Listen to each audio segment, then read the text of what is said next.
Mirada Económica. Hola, hola, ¿cómo les va? Mirada Económica en el aire. En una semana, don Nicolás Vial, que hemos tenido harta noticia en la economía, harto movimiento, por ejemplo. A ver, como que la economía, las expectativas se pegan una pequeña aterrizada, podríamos decir. A la realidad, al terreno de lo real, como señalaban ahí. Pero también con algunas noticias que no son para nada favorables y que de alguna manera también prende las alertas, Andrés, con respecto a no cierre y no quiebra de fábricas, sino que reinvención de rubros. A un formato en que se pierden, en este caso, en el caso de Guante, la empresa que va a dejar de producir zapatos, los va a importar casi la totalidad desde China, se pierden casi 300 trabajadores. De esto y más vamos a conversar con el ministro de Economía, José Ramón Valente, pero primero revisemos la nota. Bajo un sol abrasador, tras el almuerzo, Dali llega hasta aquí. Vengo a buscar la gatita. Viene a buscar a Miguela, una gatita, la regalona mascota de los 283 trabajadores de la fábrica de zapatos Guante en San Miguel. Me la voy a llevar para mi casa. Siempre le hablaba y me decía, Dali, hablando con el gato. Dije, pero si ellos tienen alma. ¿Y hoy te la llevas? Me la llevo. Sí, me la llevo para mi casa. Porque claro, esos 283 hombres y mujeres que cuidaban a la gatita fueron despedidos, entre ellos Dali. El gerente general leyó un papel, una carta que ya no se podía competir con lo de afuera. Salía, la mano de obra afuera salía mucho más barato que hacerlo aquí. Y el desenlace fue crudo. Antes fueron otras empresas del rubro en Santiago, en Concepción. Hoy es Guante, que se dedicará a la venta de calzado importado, tras 90 años dedicada a la fabricación. ¿Qué numerito le gusta? 36. 36. Se lo busco inmediatamente, señora. Luis, en el tradicional barrio Victoria, aún subsiste, pero cuesta. Queda grande. ¿Le queda grande? Busquémosle un 5, pues, señora. A mí me queda grande. La situación no es fácil. Muy crítica porque sé que el zapato importado nos está matando. El zapato extranjero llega muy barato y la mano de obra chilena no es barata. Entonces todos nos hemos apretado un poquitito. ¿Qué significa eso? Digamos, de los 5 días hábiles que se trabaja, estamos trabajando 4. Más que un problema de mercado, más que un problema de competitividad, lo que estamos viendo aquí es un problema de cambio drástico en las necesidades de los consumidores de este siglo XXI. Pero no son muchos los que, frente a las exigencias de la economía digital, han podido mantener y hasta hacer crecer su negocio del calzado. Invertimos en eso y nos ha ido bien. Nos estamos dedicando y nos vamos a dedicar a hacer que nuestra producción se venda en el orden del 70-80% directo desde las máquinas hacia la cliente en su casa. Lamentablemente, el gremio del calzado en Chile se ha achicado muchísimo. El mercado chileno solamente abastece a un 5% de la producción que se vende en Chile. No nos olvidemos hoy día que la economía digital está poniendo a muchas empresas que nosotros veíamos como grandes, como pymes. O sea, yo les digo, piensen en los principales retailers o empresas de zapatos chilenas, que al lado de un Amazon, la verdad que son una pyme. Las que pueden todavía verse como pymes, porque hay algunas que sencillamente no consiguen sostenerse en la fabricación y hay que tomar nuevos rumbos. A 283 despedidos les acaba de pasar en Guante. Tú sabes que aquí uno cumple 60 y uno tiene que seguir trabajando. Yo cumplo 60 este año y tengo que seguir trabajando porque la jubilación no alcanza. Y Miguela, la gatita de la fábrica, parte junto al despido. Ella se llama Miguela. Era la regalona de todos. A casa de Dali, a empezar de nuevo. Mira, historias por supuesto que también se generan con empresas que llevan muchísimos años. Vamos a estar conversando de eso, también de lo que sucede en términos económicos con el ministro de la cartera, José Ramón Valente. Ministro, gracias por acompañarnos, bienvenido. Encantado, ¿cómo están ustedes? Bien, ministro, a ver, lo hemos conversado otra vez aquí en este mismo escenario, el tema de estas empresas que tienen problemas. Se han suscitado una serie de casos, lo hemos conversado otras veces, quizás coincide con la administración Sebastián Piñera, una administración que obviamente la gente la identifica más con el rubro empresarial. ¿Esto es algo normal? ¿Esto es algo anormal lo que está sucediendo a su juicio? Bueno, para nadie que pierda su trabajo es normal perder el trabajo. Por lo tanto, lo primero que hay que decir es que obviamente es muy terrible para cada uno de esos 283 trabajadores haber perdido su trabajo. Y nuestro trabajo en el gobierno es crear las condiciones para que la economía esté suficientemente dinámica para que ellos puedan encontrar un trabajo sustituto lo antes posible. O sea, no tiene nada de normal perder el trabajo. Pero sí tenemos que acostumbrarnos al hecho de que la economía está cambiando rápidamente. Pero lo que cambia son los gustos de la gente, el tipo de forma en que compra la gente, el tipo de productos que compra la gente. Y por lo tanto, las empresas tienen que adaptarse.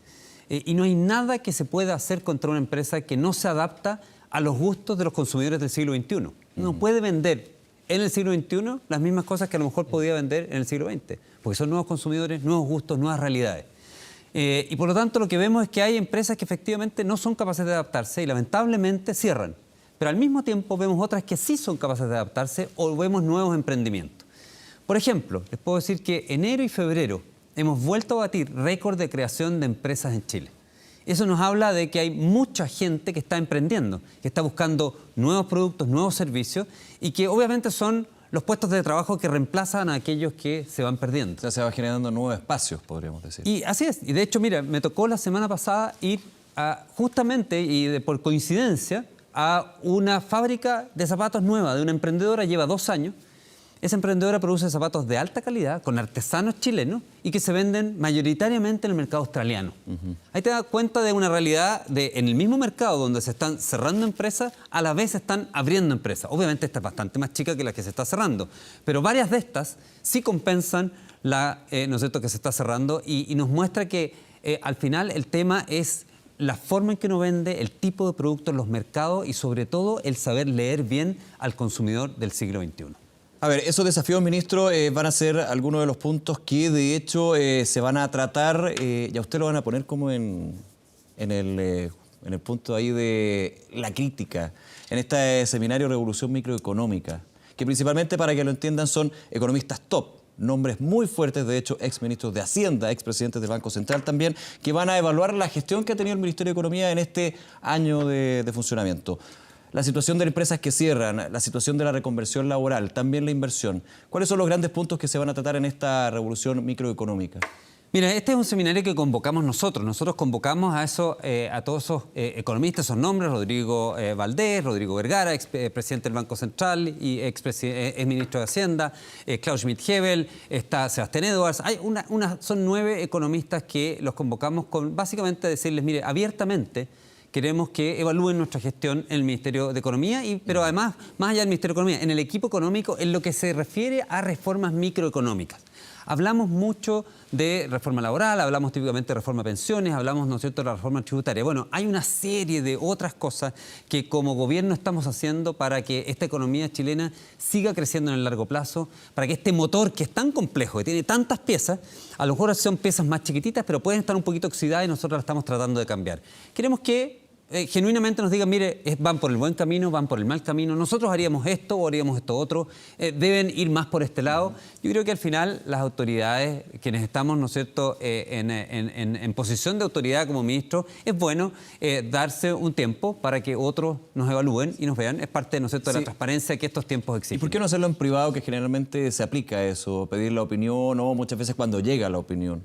Porque, ¿sabes qué? La verdad que cuando uno está haciendo lo mejor que puede y tiene una agenda clara, no tiene que tener ningún miedo a que venga alguien y diga, ¿no es cierto?, te critique positiva o negativamente, ¿no? Porque la crítica puede ser positiva o negativa, puede ser constructiva o destructiva. Ojalá que siempre sea constructiva, pero obviamente uno tiene que estar abierto a decir, mire, yo me iría más por este lado que por el que se está yendo usted y por esta y esta razón. Yo creo que es un ejercicio válido, un ejercicio bueno, un ejercicio democrático, un ejercicio que la verdad que uno no tiene que tener miedo a hacer. Ministro, siempre para que una economía funcione bien es necesario tener consumidores empoderados. Durante esta jornada se dio a conocer la nueva ley del CERNAC, el funcionamiento del CERNAC con las nuevas atribuciones. Sin embargo, una ley que en su inicio se suponía que decían que era un CERNAC bastante más robusto y en el camino muchos críticos decían, a ver, este CERNAC fue perdiendo dientes, fue perdiendo algunas uñas, porque en un principio el proyecto no solamente tenía mayores atribuciones fiscalizadoras, sino también sancionatorias, también normativas, pero solamente quizás nos quedamos en los rasgos fiscalizadores. ¿Es un CERNAC, claro, más robusto, pero no tan robusto como se esperaba, o a su juicio es lo que deberíamos tener? Mira, la protección de los consumidores se logra de muchas maneras. Primero quiero decirte que no hay ningún gobierno que haya hecho más desde el punto de vista de los anuncios en favor de balancear la relación de consumidores con proveedores, de personas con empresas, que lo que ha hecho el gobierno actual del presidente Piñera. anunciamos y mandamos una ley pro consumidor, que creo que la comentamos alguna vez con ustedes, ¿no es cierto?, que tiene cosas como, por ejemplo, la portabilidad de crédito hipotecario, tiene el tema de la simetría entre cuando uno contrata y descontrata un servicio. O sea, tiene muchas cosas que son para balancear al consumidor con otros. Entonces, hacer mercados más competitivos, generar un buen balance en términos normativo y legal entre los consumidores y sus proveedores. Son cosas muy importantes como en todo, ¿no es cierto?, el engranaje que uno tiene que tener en defensa de los consumidores. Y por supuesto el CERNAC es parte de ese engranaje. Lo que hoy día ocurrió es que se puso en funcionamiento la ley del CERNAC, que le da mayores recursos al CERNAC, que le da mayores atribuciones al CERNAC y que en el tema fiscalización es particularmente robusta la ley en el sentido de que le da atribuciones fiscalizadoras que antes no tenía. O sea, antes el CERNAC era netamente un intermediador entre el que demanda y la empresa. Hoy día el CERNAC tiene para la queja llevarla a algo que termina en algo, digamos. Desde hoy en adelante el CERNAC tiene una musculatura que le permite fiscalizar, que le permite hacer lo que ha venido haciendo, pero en forma más robusta, con más musculatura, que es, ¿no es cierto?, hacer mediaciones. Y nosotros creemos que hay que probar lo que tenemos y ir viendo. Nosotros creemos que sí, nosotros creemos que tenemos un CERNAC robusto y que va muy buena cuenta de la protección de los consumidores en este, ¿no es cierto?, equilibrio que te digo yo, que no es solamente el CERNAC, sino que son también las leyes, son las regulaciones y es un gobierno que tiene los consumidores puestos, ¿no es cierto?, como algo muy importante en su agenda. Te digo, como nunca probablemente antes ningún gobierno lo ha tenido, porque los consumidores son como esas cosas que todo el mundo le gusta hablar, pero se hace poco a veces. Claro. Nosotros lo que estamos haciendo es decir, mira, no solamente queremos hablar de consumidores, sino que queremos de verdad hacer cosas por ellos y por eso que hemos mandado esta ley pro consumidor y por eso que estamos haciendo cambios normativos muy importantes, como por ejemplo el que ustedes alguna vez también comentamos acá de rebajar las tasas de embarque aeroportuarias, que son muy en beneficio, ¿no es cierto?, de los consumidores, que todos aquellos que viajan por Chile y fuera de Chile. Ministro, pero convengamos que, claro, es darle más músculo al CERNAC, pero no termina como un deportista de alto rendimiento, sino como un intermedio, digamos, como alguien que hace una Yo no estoy de acuerdo maratón contigo, no, yo no estoy de acuerdo contigo. Mira, lo que el CERNAC finalmente se terminó por sacar... Se le estaba dando mucho al era CERNAC. la posibilidad de ir a los tribunales. Pero la verdad es que lo que los consumidores quieren es que haya finalmente una compensación, que la mala práctica no se repita y que haya un disuasivo importante para que las empresas no tengan estas malas prácticas. Y todas esas facultades las tiene el CERNAC. Pero justamente la tribunal era el disuasivo más relevante e inmediato que existía. No, justamente el problema que tenía es que era muy poco inmediato. La verdad que en tribunales las causas son lentas, largas, y lo que aquí se permite es que el CERNAC vaya a mediaciones, y esas mediaciones, ¿no es cierto?, que pueden ser voluntarias o no voluntarias, la verdad que lo que permiten es que el CERNAC finalmente logre las compensaciones. Y de hecho el CERNAC, si ustedes ven la historia reciente, en todos los casos que se ha conocido, ha logrado compensaciones muy significativas para los consumidores y sobre todo ha actuado como un disuasivo a las malas prácticas de las empresas en el futuro, que al final eso es lo que queremos. Nadie quiere, ¿no es cierto?, que existan escándalos de consumidores para que lo compensen. El ideal es que no existan esos escándalos, pero obviamente si alguien realmente tiene una mala práctica, si alguien cruza la línea, ¿no es cierto?, y va más allá y viola los derechos de los consumidores, necesitamos una institución como el CERNAC que ponga coto a eso y que busque las compensaciones necesarias. Ese CERNAC hoy día lo tenemos y con la musculatura necesaria. Ministro, si seguimos en el tema de consumidores, esta semana usted ha tenido harta discusión en el Congreso, lo tiene que ver con esta tramitación de una moción de ciertos parlamentarios para que los bancos respondan con mayor agilidad en el tema de fraudes bancarios, con mayor agilidad, ciertas condiciones que se ponen a los bancos y derechamente el senador Sandón incluso dejó entrever que usted prácticamente estaba trabajando para los bancos, en el sentido que lo que buscaban ellos, por ejemplo, era que no se cobrara un deducible en el momento de que ocurra un fraude bancario, que el pago que hiciera el banco no fuera provisional, sino que definitivo cuando devolvía la plata, la respuesta del banco tenía que ser mucho más rápida, muchos elementos que él señalaba que se echaron pie atrás porque los bancos estaban un poquito metiendo la cola, y lo nombra usted. Mira, la ley de que está hablando, que tú me estás mencionando, es una ley que se llama de fraude en transacciones electrónicas. ¿Cuál es la ley original que efectivamente es una moción del senador Sandón y otros? Era para tarjetas de crédito. Y salió así del Senado. y se enriqueció muy significativamente en su trámite en la Cámara de Diputados, porque ya no es solo para tarjetas de crédito, ahora estamos hablando de fraude en tarjetas de crédito, en tarjetas de débito, en transacciones electrónicas Se amplió a todos los y instrumentos también, por financieros, ejemplo, en cosas nuevas que pueden surgir. Ustedes no sé si conocen, ustedes son bien jóvenes, deben conocer la aplicación Match. Sí, sí, de un banco de la plaza. 1,2 millones, ¿no es cierto?, de clientes tiene Match. Bueno, eso no estaba normado y hoy día en la ley está normada. Así que se le hicieron muchas mejoras Pero a que la se ley. deje entrever Entonces, de que el ministro de Economía hacía como casi lobby por los bancos. Entonces, ¿qué es lo que se hizo en esta ley? ¿Qué es lo que hace esta ley? Que es muy interesante. Que básicamente hoy día el fraude en una tarjeta de crédito, el momento en que tú avisas al banco, desde ahí en adelante efectivamente es responsabilidad del banco. Antes de que tú avises es responsabilidad tuya como cliente. ¿Qué es lo que hace la ley? La ley dice no. Puede haber habido fraude sin que yo me haya dado cuenta y puede haber sido los días anteriores a que yo me haya enterado y por lo tanto me tiene que cubrir el banco y el banco se tiene que hacer responsable también por las transacciones que hayan ocurrido antes de que yo haya dado el aviso. Si alguien me dice que el que la ley incluya eso es favorecer a los bancos, yo no sé qué es lo que es, digamos. Si es todo lo contrario. Deducible y todo todo lo contrario, es todo lo contrario. Lo que estás haciendo, ¿no es cierto?, es decir, mira, hoy día no te cubre las transacciones antes y ahora te va a cubrir. Se dijo que esta ley cubría provisionalmente. Eso es un error. Es un error, digamos, de realmente no. ¿Y el no deducible interpretar que se bien. cobraba, por ejemplo? un error técnico? Es un error técnico porque lo que dice es que en la medida, ¿no es cierto?, que haya un juicio que demuestre que tú has hecho un autofraude, ahí tienes que devolver. Y por eso es provisional. Claro, si te demuestran que tú hiciste un fraude, obviamente que tienes que devolver la y en el plata. caso que pero si no hay fraude, pero el banco en ninguna manera puede unilateralmente, y nunca lo ha podido, pedirte, ¿no es cierto?, que devuelvas la plata que él mismo te ha pasado. Eso nunca ha estado en la ley. ¿Tienes que nunca pagar, ha por sido. ejemplo, un deducible para que el banco te respondiera? El deducible fue muy discutido y efectivamente en la tramitación en la Cámara de Diputados se incluyó en primera instancia ese deducible.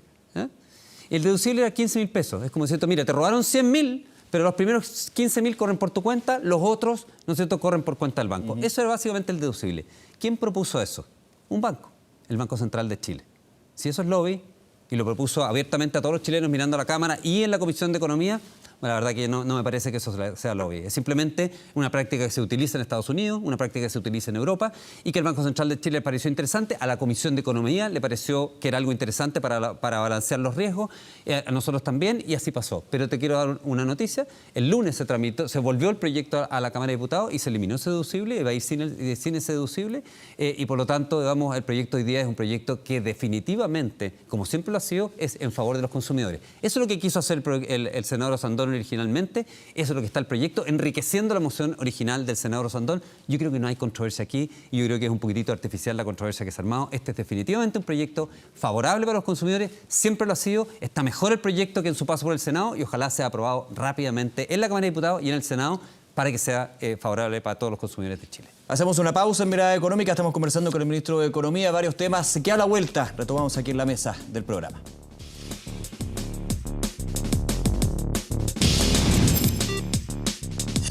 Mirada Económica. Estamos conversando con el ministro de Economía, José Ramón Valente. Ministro, a ver, durante los últimos días como que las cifras de crecimiento, las proyecciones, uno siente que se han ido aterrizando. Después de un año de un 4%, enero como que fue, no un balde de agua fría, pero tibia tirando para fría. Quiere decir que un 3,5 para este año, como dijo el ministro recién, ¿usted coincide que sería una tremenda cifra alcanzarla?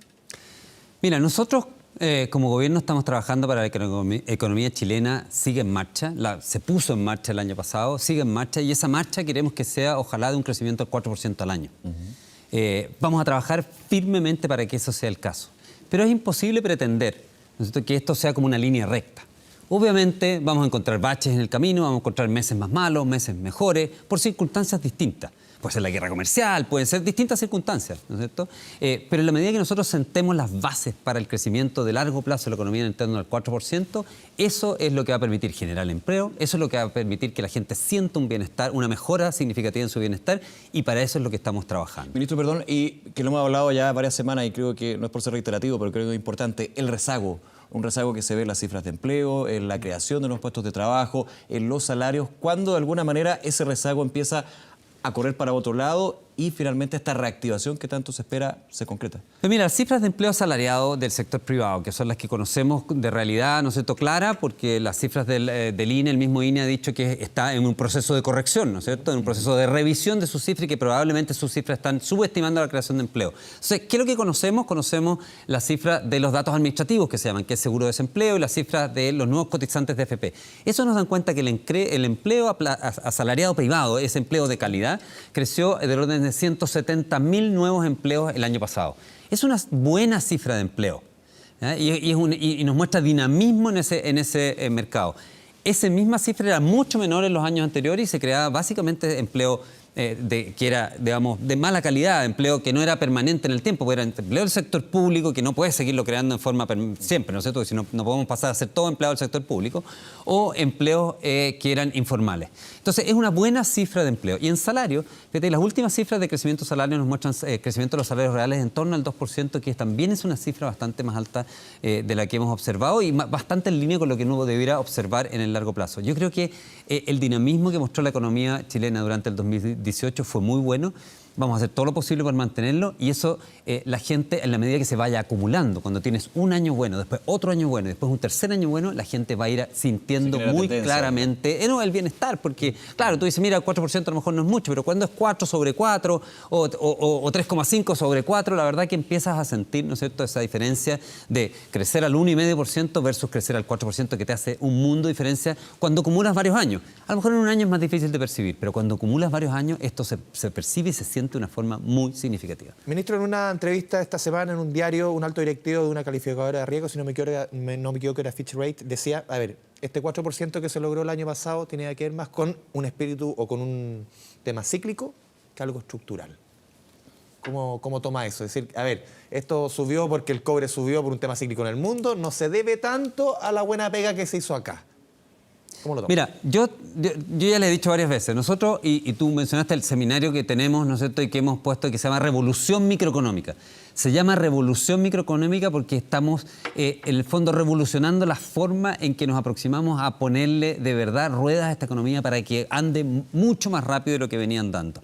Estamos haciendo muchos cambios, no solamente los más grandes que típicamente salen en los titulares, como es la reforma laboral, la reforma tributaria, la reforma de pensiones. Hay cientos de cambios que estamos haciendo para hacer de esta economía una economía competitiva, una economía que sea abierta para que haya más emprendedores, para que los emprendedores puedan desafiar a las empresas incumbentes, que sea ciudadana en el sentido de que participen todos y que los consumidores sean parte importante de esta economía. Esta es una verdadera revolución de verdad, la estamos haciendo con todas las ganas. Lo único que te puedo decir, nosotros estamos haciendo todo lo posible por hacer de ponerle de verdad en marcha esta economía para que crezca en el mediano plazo al 4% al año. Eso nos va a permitir el gran anhelo, ¿no es cierto?, del presidente Piñera, que es que en la próxima década Chile pase a ser el primer país latinoamericano en alcanzar niveles de país desarrollado en términos de la calidad de vida de sus ciudadanos. Un punto de eso que se destacó el año pasado por parte de usted, ministro, y el equipo de Economía, era la Oficina de Grandes Proyectos, que de alguna manera buscaba, más que de alguna manera, el objetivo era destrabar proyectos de inversión. Sí. ¿Cuál es el balance que se hace un año después? Porque también se habla de esta cifra de inversión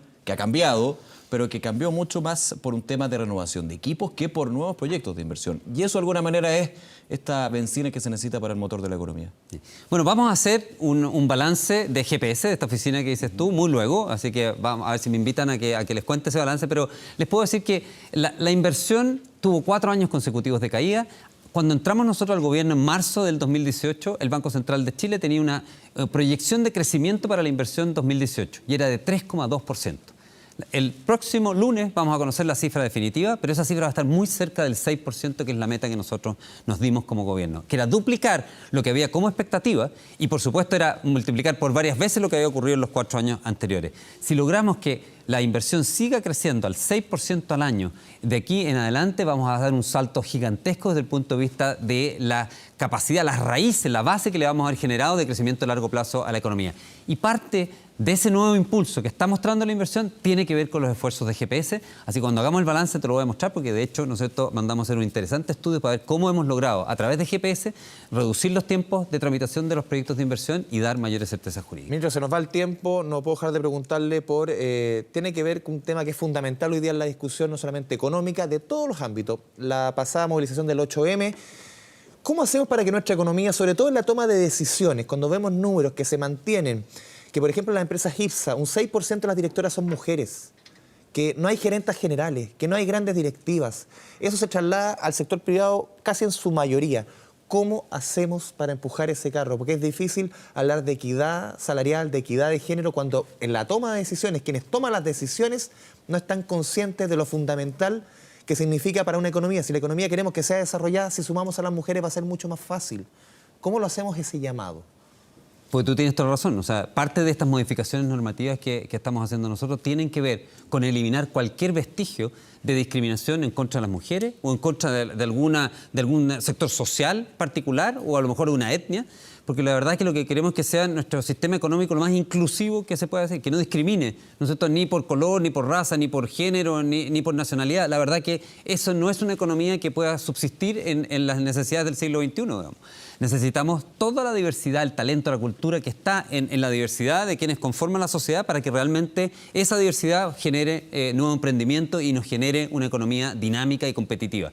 Y por lo tanto, te digo, pueden ser cosas simples, tú las puedes ver como simples, pero déjame darte un ejemplo nomás. Una de las cosas que nosotros hemos estado haciendo con esta otra oficina que creamos, Open, la Oficina de Productividad y Emprendimiento Nacional, que está dedicada todo el tiempo y todo su esfuerzo a encontrar todas estas pequeñas trabas, ¿no es cierto?, que en conjunto generan una gran traba para que esta economía ande bien. En esa oficina, por ejemplo, nosotros anunciamos que íbamos a hacer un cambio normativo bien pequeño, pero que es muy en favor de las mujeres. Nos dimos cuenta al ver los estudios que habían en Chile más de 60.000 empresas que eran solamente constituidas por mujeres y había más de 300.000 empresas solamente constituidas por hombres. Y yo, ¿cómo puede ser que haya 300.000 empresas solo con hombres? Bueno, nos dimos cuenta que hay una traba. Y esa traba, nosotros se llama que en Chile, cuando tú tienes una pequeña empresa, si quieres tener hombres y mujeres, tienes que tener baños de hombres y baños de mujeres. Claro. En el mundo, hoy día hay baños unisex. Y eso para las empresas pequeñas, aunque parezca algo chico, es súper relevante. Si tú tienes una empresa de menos de 10 trabajadores, el tener que... Y esos 10 trabajadores son 9 hombres, y tú quieres incorporar una mujer, bueno, esa mujer te cuesta el salario de la mujer más el baño que tienes que construir. La gente no lo construye. Estamos cambiando eso, pues son estas cosas que están metidas en nuestra economía y lo vamos a cambiar, lo anunciamos y ya lo estamos sacando muy prontamente. Ministro, eso entre muchas otras medidas, por cierto. Ministro José Ramón Valente, se nos acaba el tiempo. Muchas gracias por acompañarnos en Mirada Económica. Muchas gracias a ustedes por la invitación. Esté muy bien. Gracias, ministro. Y a todos ustedes, siguen la sintonía del canal 24 horas. Ahí está nuestro Twitter, @Mirada Económica. Preguntas, sugerencias, lo que quiera. Aquí siempre estamos para responderle. Que le vaya bien.